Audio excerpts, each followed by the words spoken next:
feeling overspending when your money comes into your account, when you get paid or get any money, especially tax returns, and that's making you feel overwhelmed? Then this video is for you. Hi, my name is Josie. If you are new here, you are welcome. Thanks for being part of my friend. In today's video, I'm going to share with you some simple money.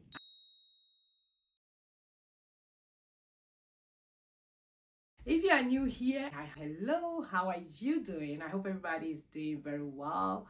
In today's video, I'm going to share with you some of the simple money hacks that I've been doing to make me stay on top of my budget and not overspending. Because at times overspending make us feel overwhelmed when especially you get money in and the money go out and you are like, why did I buy this? Why did I buy that?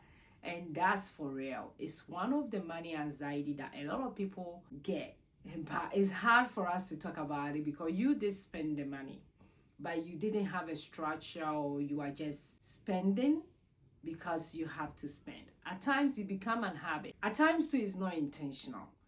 But I have made it intentional not to overspend so that I won't get overwhelmed. Most of the times we have to be intentional and also set our mindset in such a way that we wouldn't let our money just go away like that. So I always tell people that that's what you are getting add value to your life. Does it make you feel happy? How does it make you feel if you see the thing in the next 24 hours or 30 days? Will you still value that thing the same way you saw it at first that you wanted to purchase? Because spending your money on unnecessary stuff, at times you don't even think about it, but most times you have to really have a mindset shift when it comes to spending. So my number one intentional things that I've been doing nowadays so that I will not overspend unnecessarily, or I will not let anybody in the family spend unnecessarily, is that we use the 24-hour rule. Is very easy, very simple. When you see something and you want to go purchase, you wait for 24 hours. So let's say my kids comes to me, we went to the store and they saw something like, Mommy, can you buy me this toy? Then we are going to use the 24-hour rule. We are going to look at it and be like, we're going to wait until 24. If they still come back to me and be like, Mommy, you told me you're going to buy me the toy, and we will analyze the toy situation again. So we use that rule to see whether we will go back and buy the thing or whether we can be excited to go buy the thing again after 24 hours. And trust me, most of the time they forget about it. So it's the same thing for us as well. When you go to the store, you see something and you wait 24 hours about it. I would say about 90% of the time, you don't even remember that you saw that thing at the store. Or you may see the similar thing in your closet and be like, I'm not buying that. So the 24-hour rule works very well. It's very intentional. It makes you rethink. It makes your mind shift and see whether you really have to spend money on the thing. My second point is when you make intention that you're going to spend one in, one out. Most times we have a lot of stuff in our closet, or we have a lot of stuff hanging around in the house. So if you're going to buy something, like let's say you go to the store and you see a knife, you have a lot of knife in your house. It means that when you buy that knife, you're going to take one knife and donate it, or you're going to make sure that one knife is not working. That's why you are replacing it. It's the same thing for our kids' toys. It's the same thing for stuff that we know we have it in the house that we value a lot. If you're going to buy a similar thing, you have to take the one that you already have out and replace it with there. And most times you realize that you don't need to replace that. So we have this rule called one in, one out. And for the beginning of this year, I've been trying to do that in my office space. I've been doing that in my closet. So if I'm going to get something like a new cloth, I have to take one out and donate. In my office, if I'm going to replace something in my office, I have to make sure I'm taking something out of the space so that I wouldn't have a lot of stuff in my office, in my house. For the kids' toys, I wouldn't just go buy. It means something is coming out of your toy. So do you want that thing to come out of your toy, or you want me to replace it? So most times it really helps and we don't buy a lot of stuff as well. And this has really helped me and the kids not to overspend when it comes to unnecessary toy that they will play with it. Maybe today, the next day they forget about it. So if you're a mom here, I want you to try that. It helps the kids' mindset as well as they grow up by buying stuff. My third point is buy quality, not quantity. Yes, most times we tend to buy stuff and we hold off for it for a long time.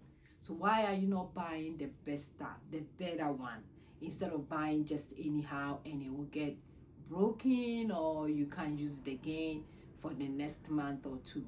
Why don't you buy a better or quality one that you can hold off of it for a long time? Me, I don't like shopping a lot. But if I decide to go buy like a chain, I make sure I'm going to buy a gold chain, a real gold chain that will last me for a long time. I don't love having a lot of bags because I feel like I would just hold on to one, just keep one with my stuff for a long time. So if I'm going to buy a bag, I will not just buy any bag. I have to buy a quality bag that will not turn, that will not fade, that I can use all year around for a long time. So it's the same thing. Why don't you buy a better stuff so that you buy a quality one, then it make you buy less? Because at times you can buy things that are not quality and you buy more of it most times, but a quality one will last for a long time. I am doing this for the same for my kids' clothes, for their shoes. Like most of the things that I know they have to keep for a long time, that is the approach that I use. Buy quality, not quantity. My fourth point is that use your essential budget. Is when you budget for stuff that is really important, like your bills, that is non-negotiable. Savings, you have to put money away. Savings in your emergency fund is very important.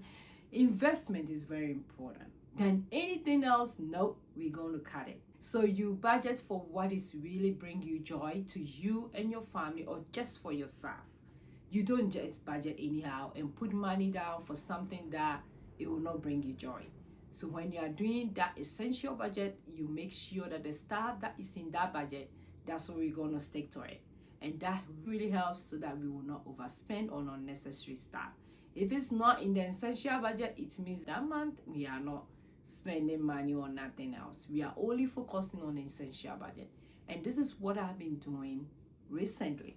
We are budgeting for what really important to us, like our mortgage, the food that we're going to eat, our most essential bills like gas, our home gas, electricity bill, our internet, which we really need, and all the little things that we really need. Apart from that, nothing else.